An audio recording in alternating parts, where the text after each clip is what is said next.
Hello, everybody. It kind of escaped your attention that the G7 summit in Cornwall has come to an end. Now, I'm not sure just how much of it that you saw, but Joe Biden certainly provided some wonderful highlights. I wanted to go through a couple of these with you. In the first instance, let's play this one because it's utter cringe. To welcome those who have just joined us, bringing some pretty spectacular weather with them, Prime Minister Modi, President Ramaphosa, President Moon, in just a minute. And the President of South Africa. And the President of South Africa, as I said earlier. Oh, you did? I certainly did. But you get to mention it twice. So I'll go over that again. Let me tell you, we're delighted. I'm glad to say we're joined by Prime Minister Modi of India, who's on the line. It's just cringe, isn't it? Clearly, Boris Johnson welcomed the South African president. Presumably, Joe Biden was sleeping, so he didn't hear that. So then he had to remind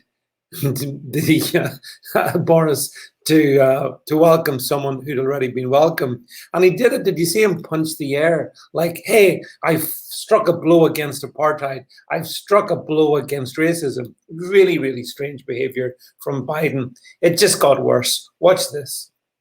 COVID is, I know you all know, but a lot of people may not know what COVID is.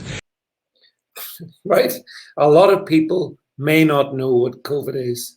That's one of the most remarkable statements of the weekend. I don't think there's anybody on this planet, if not indeed any other planet, who doesn't know at this point what COVID is. But Biden thinks there may be many who are unaware of what COVID is. Here's Biden when he's asked a more challenging question. Just note his reaction. With European allies who are very concerned about these sanctions. How do you justify that? And what are your plans? 120 days. Give me a break. Need time.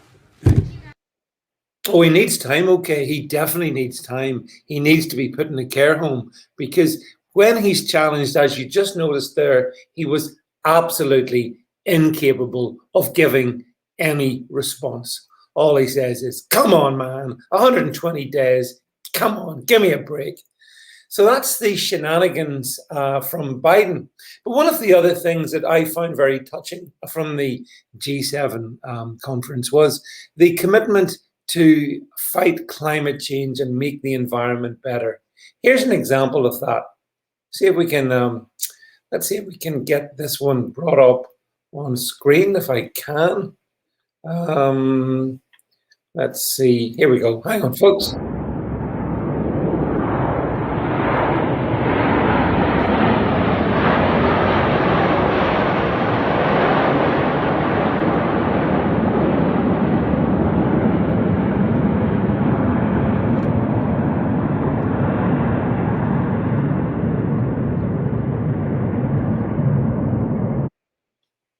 Now, I'm not an aviation expert, but watching the red arrows, who are always brilliant, of course, but watching them flying over the bay and all those trails coming out of the exhaust trails coming out from the aircraft, it didn't seem incredibly environmentally friendly to me. Maybe they were magic unicorn trails, I'm not sure. But I thought this was also a lovely photo to end with. And here they all are, the world's elite, watching what I've just shown you, the red arrows. And as you can see, they're all gathered. There's no social distancing. There's no masks. This is a glimpse into the world that they want. They want to have a barbecue on the beach. They want to be entertained. They want to have no social distancing. And that's exactly what they do. Meanwhile, for you plebs, no flying, no holidays abroad, social distancing, wear a mask, and all the rest of it.